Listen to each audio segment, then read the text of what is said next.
Hello students. तो last class में हमने डिस्कस किया था कि पदार्थ दो तरह के होते हैं, सब्सटेंस दो टाइप के होते हैं according to Thomas Graham. Okay, उन्होंने कहा था कि सब्सटेंस दो तरह के होते हैं, एक होते हैं क्रिस्टलॉइड्स, एक होते हैं कॉलॉइड्स, राइट। फिर बाद में कहा गया कि कॉलॉइड्स को सब्सटेंस कहना ठीक नहीं है, कॉलॉइड को कॉलॉइडल स्टेट के रूप में डिफाइन किया जाना सही है। ओके, क्योंकि ये पदार्थ की बस एक अवस्था होती है। कॉलॉइड्स क्या होती है? सब्सटेंस की ओनली एक अवस्था होती है, बस वो पूरा सब्सटेंस नहीं होता। ठीक है, जिस तरह से लिक्विड, गैस, सॉलिड, इस तरह की स्टेट्स होती है, अवस्थाएं होती है, वैसे ये कॉलॉइडल स्टेट भी होती है। तो फिर बाद में कहा गया कि कॉलॉइडल सब्सटेंस की जगह कॉलॉइडल स्टेट यूज करना या फिर कॉलॉइडल फेज यूज करना नाम सही रहेगा। ओके, तो यहाँ तक हम डिस्कस कर चुके थे लास्ट क्लास में, राइट। नेक्स्ट हम चलते हैं, कॉलॉइडल फेज को बहुत अच्छे से डिफाइन किया गया है कि कोई भी सब्सटेंस किसी मीडियम में बहुत छोटे कणों के रूप में, यानी कि जो 10 टू द पावर -7 से लेके 10 टू द पावर -4 सेंटीमीटर तक हो, जिनके पार्टिकल, एक सब्सटेंस है जिसके पार्टिकल यहां से यहां तक के साइज के हो, वो किसी मीडियम में क्या हो? डिस्पर्स्ड रहते हो। ठीक है, तो वो केस या वो जो अवस्था होती है, वो जो फेज होती है, वो क्या कहलाती है? Colloidal phase. ओके, ये मान लो आपका एक मीडियम है। ओके, इस मीडियम में जो है कुछ कण है जिनका साइज क्या है? जिनका साइज 10 टू द पावर -7 से 10 टू द पावर -4 के बीच में अगर है, तो हम कहेंगे कि ये जो पूरा सिस्टम है वो कैसा है? कॉलॉइडल है। कैसा है? कॉलॉइडल है। और ये जो अवस्था होगी इसे हम कहेंगे ये कॉलॉइडल फेज है। ठीक है, तो इस तरह से कॉलॉइडल फेज को डिफाइन किया जाता है। कॉलॉइडल फेज बेसिकली क्या होती है? एक हेट्रोजेनस सिस्टम होता है, विषमांगी निकाय होता है। विषमांगी निकाय होता है। आप आराम से जो है वो पार्टिकल्स को एक लिक्विड में देख सकते हैं अलग रूप में। होमोजेनियस सिस्टम में तो क्या होता है, एकदम से जो है आप जो है स्टेट में डिफरेंशिएट नहीं कर पाते हो, राइट। आपको कोई पार्टिकल नहीं दिखते। जैसे कि आपने वाटर में अगर शुगर घोल दी या फिर सॉल्ट घोल दिया, क्या आप बता सकते हो कि ये सॉल्ट का पार्टिकल है वाटर में? नहीं बता सकते ना, तो वो एक होमोजेनियस सिस्टम हो जाता है। जबकि कॉलॉइडल फेज जो है वो एक हेट्रोजेनियस सिस्टम है। ये हेट्रोजेनियस सिस्टम जो है दो तरह की फेज से मिलकर बना हुआ होता है। एक तो होता है डिस्पर्स्ड फेज और दूसरा होता है disperse medium. Okay, disperse phase basically जो है वो सॉल्यूट के पार्टिकल्स होते हैं। डिस्पर्स फेज क्या होते हैं? सॉल्यूट के पार्टिकल्स होते हैं। एक विलयन कब बनता है? जब सॉल्यूट और सॉल्वेंट मिलकर एक विलयन बनता है। यहाँ पे भी वही केस है, राइट। यहाँ पे भी जो डिस्पर्स्ड फेज होगा, यानी कि यहाँ पे जो मैंने ये ग्रीन पार्टिकल्स बताए हैं, ये क्या है? डिस्पर्स्ड फेज कहलाती है। ओके, ये सॉल्यूट के पार्टिकल्स हैं। और ये जो डिस्पर्स मीडियम है, ये जो मान लो जो भी आपने लिक्विड लिया है या कोई भी फेज लिया है, यहाँ पे जो ज्यादा मात्रा में है, जो एज अ सॉल्वेंट यूज हो रहा है, वो आपका क्या कहलाता है? वो आपका कहलाता है डिस्पर्स्ड मीडियम। ओके, तो याद रखना कॉलॉइडल सब्सटेंस की या फिर कॉलॉइडल फेज की जब हम बात करते हैं, तो दो तरह के फेज यहाँ पर जो है इंट्रोड्यूस किए जाते हैं। वो है एक तो डिस्पर्स फेज जो सॉल्यूट के पार्टिकल की फेज को बताता है, और दूसरा जो है डिस्पर्स मीडियम जो सॉल्वेंट के फेज सॉल्वेंट के बारे में बताता है, राइट। वेल डिफाइंड जो इसकी डेफिनेशन है वो है कि ऐसे हेट्रोजीनस सिस्टम जिसमें 10 टू द पावर -7 सेंटीमीटर से 10 to the power -4 centimetre size के पार्टिकल डिस्पर्स्ड फेज के रूप में, याद रखना बहुत सारी इंपॉर्टेंट टर्म्स हैं। हम क्या करते हैं, हम पढ़ते रहते हैं, और जब एग्जाम में या कहीं पे भी हमें भले वाइवा में पूछ ले या किसी को हमें एक्सप्लेन भी करना हो, तो हम टर्म्स पे ध्यान ही नहीं देते। हमने रट लिया है पर टर्म्स पे, अगर आपने कोई भी टॉपिक पढ़ने से पहले उसकी भले ही आपने एक डेफिनेशन ली, मान लो उस डेफिनेशन में जितनी इंपॉर्टेंट टर्म्स हैं उनको देख लो अच्छे से, आप डेफिनेशन खुद ही बना लेंगे। जैसे कि यहाँ पे हेट्रोजिनस सिस्टम, इंपॉर्टेंट पॉइंट ये, इसका साइज इतना होता है। दूसरा ये particle dispersed phase, particle dispersed medium. ठीक है, ये क्या, ये सारे इंपॉर्टेंट टर्म्स हैं। और ये वापस डिफ्यूज। अगर ये सारे पॉइंट्स आपको पता है तो आप कैसे भी डेफिनेशन बना सकते हो। राइट। तो यहाँ पे हम वापस से आते हैं डेफिनेशन पे। ये तो मैंने बस पढ़ने का तरीका बताया। इससे क्या है कि आप एज इट इज लैंग्वेज अगर आपको याद नहीं भी रहती है और आपको पता है कि वो चीज क्या है, उसमें टर्म्स क्या है, वो किस बारे में बात कर रहा है, तो आप आराम से डेफिनेशन बना सकते हैं, राइट। चलो तो स्टार्ट करते फिर से वापस से ये डेफिनेशन देखते हैं हम यहाँ पे कोलोइडल फेज की। ऐसे हेट्रोजीनियस सिस्टम जिसमें 10⁻⁻7 सेंटीमीटर से 10⁻⁻4 सेंटीमीटर साइज के पार्टिकल्स डिस्पर्स फेज के रूप में डिस्पर्स मीडियम में डिफ्यूज रहते हैं, तो ये पूरा सिस्टम क्या कहलाता है? ये सिस्टम आपका कोलोइडल विलयन कहलाता है। क्लियर हुआ? ठीक है। डिस्पर्स फेज के रूप में डिस्पर्स मीडियम में डिफ्यूज रहते हैं पार्टिकल्स इस साइज के, और ये हेट्रोजेनस सिस्टम होता है, राइट। तो ऐसा जो सिस्टम कहलाता है ये क्या कहलाता है? ये आपका कोलोइडल विलयन कहलाता है। यहाँ पे देखते हैं classification of colloids. Classification of colloids में जैसा कि मैंने पहले भी बताया, अभी बताया परिक्षिप्त अवस्था, ये है आपकी डिस्पर्स्ड फेज और परिक्षिप्त मीडियम, यानी कि जिसको भी हिंदी में नहीं समझ में आ रहा है, डिस्पर्स्ड मीडियम, राइट। तो ये दोनों मिलके क्या बनाते हैं? कोलोइडल सॉल्यूशन बनाते हैं। अब हमने देखा कि कोलोइडल सॉल्यूशन जो है विस्वांगी मिश्रण है, दो प्रावस्थाओं से मिलकर, दो फेजेस से मिलकर बना होता है, वो हमने देख लिया, राइट। अब यहाँ पे देखते हैं पहला पॉइंट कि जो क्लासिफिकेशन है वो पहला पॉइंट देखते हैं किस आधार पे किया गया। पहले टाइप का, depending upon the nature of dispersed phase, ठीक है। जो डिस्पर्स्ड फेज है यानी कि जो सॉल्यूट के पार्टिकल्स है उनका नेचर कैसा है, और जो डिस्पर्स्ड मीडियम है उसका नेचर कैसा है, यानी सॉल्यूट और सॉल्वेंट का नेचर कैसा है डिस्पर्स। अब यहाँ पे हम सॉल्यूट और सॉल्वेंट वर्ड यूज नहीं करेंगे क्योंकि हम कोलोइड की बात कर रहे हैं, सॉल्यूशन की नहीं, राइट। तो यहाँ पे सॉल्यूट की जगह हम बात करेंगे डिस्पर्स फेज की, और सॉल्वेंट की जगह हम बात करेंगे डिस्पर्स्ड मीडियम की, कोलोइडल के केस में, राइट। तो इन दोनों की नेचर के आधार पर, इन दोनों की प्रकृति के आधार पर जो है कोलोइडल सिस्टम को जो है क्लासिफाई किया गया है। वो देखते हैं कितने रूपों में क्लासिफाई किया गया है। अगर डिस्पर्स्ड फेज सॉलिड है और डिस्पर्स्ड मीडियम आपका क्या है, ये भी सॉलिड है, तो जो कोलोइडल सिस्टम बनता है उसे हम क्या कहते हैं? सॉलिड सोल कहते हैं, सॉलिड सोल कहते हैं, ठीक है। कहीं पे भी लिखा हुआ है सॉलिड सोल, यानी कि किसी कोलोइडल सिस्टम की बात हो रही है, राइट। कौन से होते हैं? जो खनिज पदार्थ होते हैं, राइट। जो खनिज पदार्थ होते हैं वो सारे के सारे क्या होते हैं? कोलोइडल होते हैं ज्यादातर। रूबी कांच, रूबी ग्लास जो होता है वो भी कोलोइड होता है, नेचर में होता है। जो कलरफुल डायमंड्स होते हैं, रंगीन हीरे यानी कलरफुल जो डायमंड्स होते हैं वो भी कोलोइडल सिस्टम होते हैं। और जो धातुओं का, जो मेटल का मिक्सचर होता है वो भी क्या होता है? कोलोइडल सिस्टम ही होता है, ओके।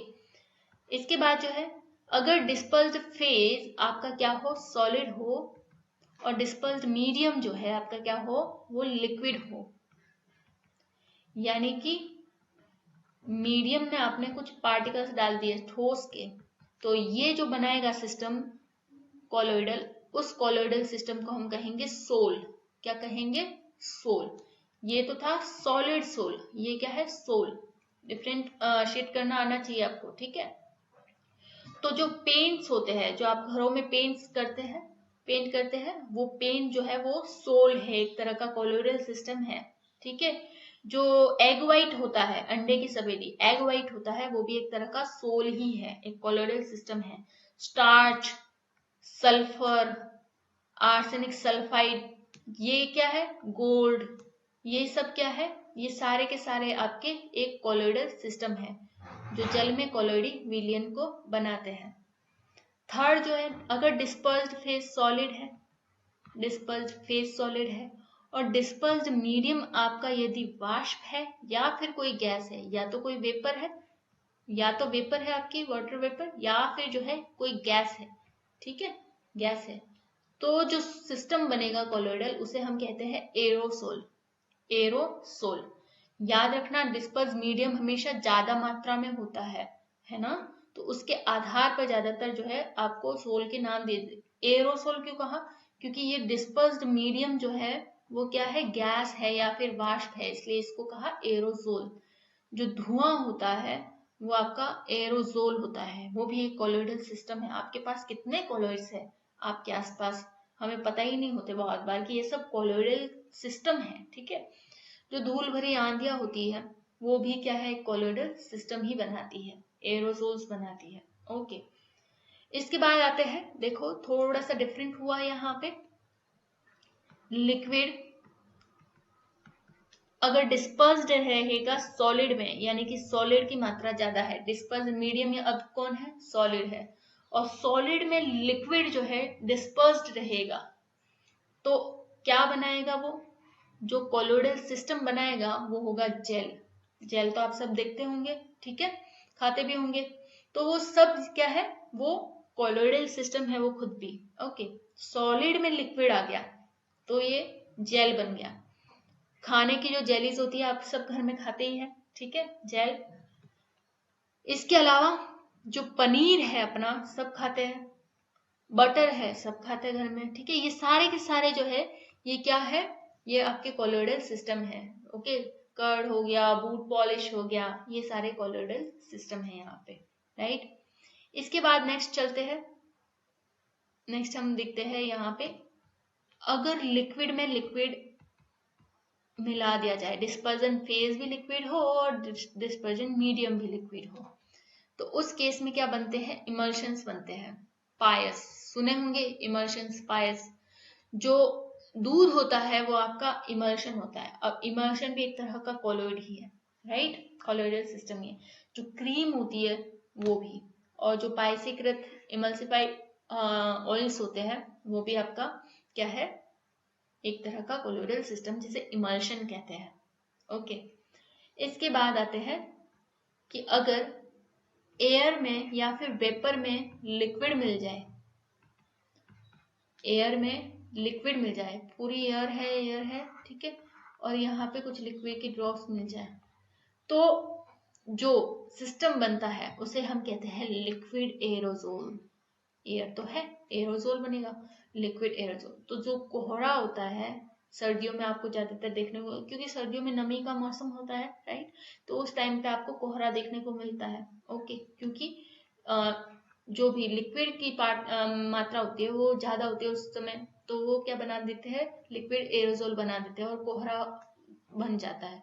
ओके, और जो बादल होते हैं वो भी एक तरह के क्या है, एरोजोल ही है, liquid aerosol. Okay, next point है यहाँ पे कि अगर आप ठोस में गैस मिला दें, ठोस में सॉलिड में गैस मिला दें, तो जो बनता है सिस्टम वो होता है सॉलिड फोम। ये भी बहुत सब देखते हैं, खाते भी है। जो केक है, सॉलिड में क्या मिला दिया, एयर, ठीक है, केक है, ब्रेड है, फोम है, रबर है, समुद्री झाग है, समुद्री झाग तो देखे होंगे सबने, ठीक है, सी लेवल पे। इसके अलावा जो ये झावा पत्थर, प्यूमिक स्टोन, प्यूमिक स्टोन तो पढ़ा होगा, देखा भी होगा कईयों ने।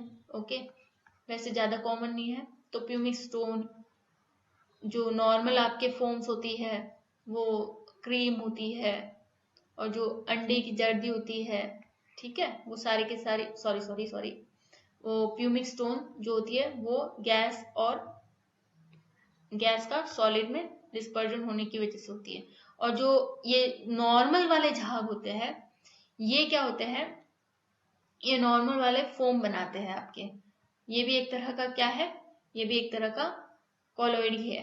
ये कैसे बनता है, ये जो लिक्विड में जो है वो गैस मिल जाती है। अब जैसे कि हाथ वगैरह धोते हैं तो झाग जो बनते हैं, सामान्य झाग, ठीक है, वो सारे क्या है, वो भी एक तरह के कोलोइडल सिस्टम है। ओके, इसे हम नॉर्मल फोम कहते हैं। जो क्रीम है, जो जर्दी होती है, राइट, वो सब जो है वो फोम्स के अंडर आती है, जो कि कोलोइडल सिस्टम है। कब होता है, जब लिक्विड में गैस मिल जाती है, लिक्विड में गैस डिस्पर्स हो जाती है, ठीक है। तो ये था कि जो डिस्पर्जन मीडियम है और जो डिस्पर्जन फेज है, उनकी नेचर के आधार पर कोलोइडल सिस्टम किस किस तरह के होंगे और उनके एग्जाम्पल्स देखें। ओके, नेक्स्ट चलते हैं हम यहाँ पे सेकेंड टाइप देखते हैं क्लासिफिकेशन का। दूसरा आधार है depending upon the appearance of colloids, यानी कि कोलोइड कैसे दिखते हैं उस आधार पर जो है अलग अलग टाइप के कोलोइड जो है वो एक्सप्लेन किए गए। जैसे कि अभी तो वैसे पढ़ाई है, अभी तो जो हमने पढ़ा वो उनके नेचर के आधार पर था, डिस्पर्जन और डिस्पर्जन मीडियम के फेज पे। अभी ये देख रहे हैं कि ऊपर ऊपर से देखने पर वो जैसे दिखते हैं उस आधार पर क्लासिफाई करें अगर हम, तो हम उसे कितने भागों में बांटेंगे।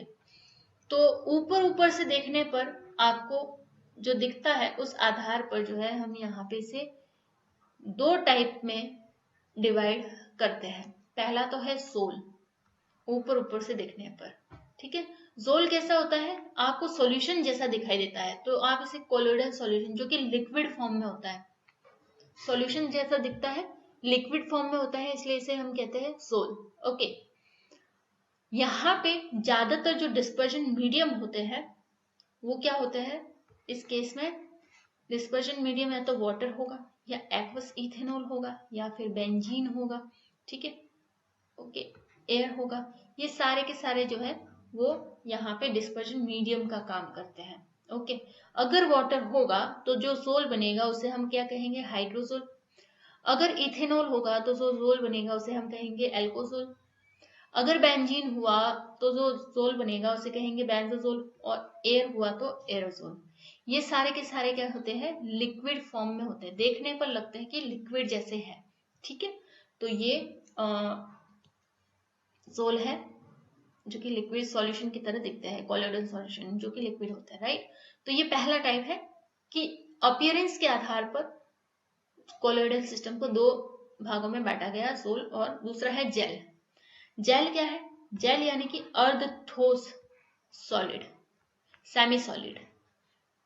ओके, एकदम ठोस भी नहीं है पर एकदम लिक्विड जैसा तरल भी नहीं है ना, बिल्कुल तरल भी नहीं है और एकदम ठोस भी नहीं है, सेमी सॉलिड है, तो उसे हम कहते हैं यहाँ पे जेल। कुछ सब्सटेंस जो है वो सोल की तरह बिहेव करते हैं और जेल की तरह भी बिहेव करते हैं। जैसे कि जिलेटिन जो है वो जोल की तरह भी बिहेव करेगी और जेल की तरह भी बिहेव करेगी। कब करेगी, देखो, at high temperature and low concentration gelatin act as hydrosol. अगर आपके पास कोई जेलेटिन है, ठीक है, अगर इस जेलेटिन को हीट किया जाए यानी इसका टेम्परेचर बढ़ा दिया जाए और कंसंट्रेशन जो है डिस्पर्जन फेज की वो कम कर दी जाए, तो ये एक्ट करता है एज अ हाइड्रोजोल। दूसरे केस में यही जेलेटिन, ऐसा नहीं है कि कुछ और पदार्थ ले लिया, सेम डिस्पर्जन फेज है, सेम डिस्पर्जन मीडियम है, बस टेम्परेचर चेंज किया और कंसंट्रेशन चेंज किया, उस आधार पर जो है वो जेल जो है वो जेलेटिन जो है वो जेल फॉर्म में भी होगी और सोल फॉर्म में भी होगी। अगर हमने क्या किया, टेम्परेचर को लो कर दिया, जेलेटिन पर टेम्परेचर को लो कर दिया और उसमें जो डिस्पर्जन फेज है उसके कंसंट्रेशन को बढ़ा दिया, तो फिर ये एक्ट करती है as a gel, semi solid बन जाती है, राइट। कंसंट्रेशन बढ़ा देंगे डिस्पर्जन फेज की तो ऑब्वियसली बात है गाढ़ा हो जाएगा ना, है ना। तो ये कंसंट्रेशन, हाई कंसंट्रेशन में लो टेम्परेचर पर ये जेल की तरह एक्ट करती है जेलेटिन, और लो कंसंट्रेशन और हाई टेम्परेचर पर ये हाइड्रोजोल की तरह एक्ट करती है। ओके, तो ये था कि अपीयरेंस के आधार पर दो भागों में बांटा गया, एक तो सोल और जेल। नेक्स्ट है depending upon the electrical charge on dispersed phase. Okay, dispersed phase जो है यानी कि जो एक तरह से अगर आप इजी समझने को, सॉल्यूट के जो पार्टिकल्स हैं यानी डिस्पर्स्ड फेज के जो पार्टिकल्स हैं उन पर इलेक्ट्रिक चार्ज कैसा है उसके आधार पर जो है वो कोलोइडल फेज को जो है वो क्लासिफाई किया गया। एक तो है कि पॉजिटिवली चार्ज कोलोइड, यानी कि जो डिस्पर्जन फेज थी और डिस्पर्जन फेज के जो पार्टिकल कोलोइड के पार्टिकल है, ठीक है, वो अगर पॉजिटिव चार्ज है तो वो क्या करते हैं, वो पॉजिटिव आयन के कैरियर की तरह काम करते हैं, पॉजिटिव आयन के प्रवाह में हेल्प करते हैं, पॉजिटिव आयन को ले जाने में हेल्प करते हैं, वो एज ए एक्ट करते हैं कि वो पॉजिटिव आयंस के कैरियर है। ठीक है, तो पहला टाइप क्या है, पॉजिटिवली चार्ज कॉलोइड। क्या होते हैं ये कि कॉलोइड के पार्टिकल्स जो है, यानी कि कॉलोइड के पार्टिकल कौन से, डिस्पर्स्ड फेज के जो पार्टिकल है वो पॉजिटिवली चार्ज होते हैं और वो एज अ कैरियर एक्ट करते हैं पॉजिटिव आयंस के लिए। ओके, एग्जाम्पल के तौर पर अगर देखें तो फेरिक हाइड्रोक्साइड को अगर आप H2O लिक्विड, जो H2O वो भी क्या वाटर फॉर्म में, लिक्विड फॉर्म में ऐड करते हैं, तो आप क्या बनाते हैं, यहाँ पे क्या बनता है, पॉजिटिवली चार्ज कोलोइड बन जाता है। ओके, क्योंकि यहाँ पे क्या रहता है, यहाँ पे ये प्लास्टिक के फॉर्म में रहता है, राइट। इसके अलावा जो टाइटेनियम ऑक्साइड का जो सोल है, टाइटेनियम ऑक्साइड का जो सोल है वो भी पॉजिटिवली चार्ज कोलोइड की तरह एक्ट करता है। ओके, चलो ये तो हो गया पॉजिटिवली चार्ज, कुछ ज्यादा डिटेल में इसके बारे में कुछ दिया नहीं रखा। ओके, सीधा यही पढ़ना है कि डिस्पर्जन फेज का जो चार्ज होता है वो पॉजिटिव होता है, इसलिए इसे पॉजिटिवली चार्ज कोलोइड कहते हैं। उसके एग्जांपल है ferric hydroxide in water and titanium dioxide sol. Okay, negatively charge colloid, negatively charge colloid में क्या पढ़ेंगे हम, दूसरा टाइप है नेगेटिवली चार्ज कोलोइड।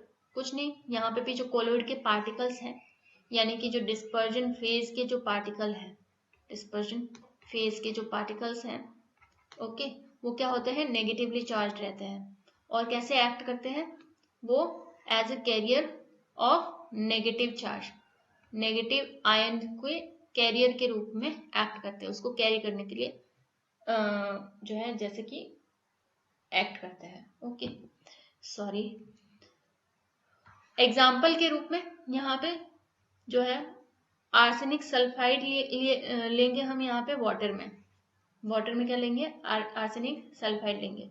इसके अलावा जो कॉपर है, कॉपर का सोल जो है वो भी नेगेटिवली चार्ज कोलोइड की तरह एक्ट करता है। ओके, यानी नेगेटिव आयंस को कैरी करने की तरह एक्ट करता है और इस तरह के जो सोल कोलोइडल सिस्टम होंगे उसे हम क्या कहेंगे, नेगेटिवली चार्ज कोलोइड। तो ये जो दोनों टाइप थे ये किस आधार पे थे कि डिस्पर्जन फेज के जो पार्टिकल्स है कोलोइडल सिस्टम में उन पर चार्ज कैसा है, अगर पॉजिटिव चार्ज है तो पॉजिटिवली चार्ज कोलोइड और अगर नेगेटिव चार्ज है तो नेगेटिवली चार्ज कोलोइड कहलाता है। नेक्स्ट क्लास में हम और आगे जो इसका क्लासिफिकेशन है वो और जो है देखेंगे। ओके, तो आज की क्लास में इतना ही। आगे का पॉइंट जो है जो कोलोइडल पार्टिकल्स की स्ट्रक्चर पर बेस्ड है वो हम नेक्स्ट क्लास में डिस्कस करेंगे। Okay, thank you.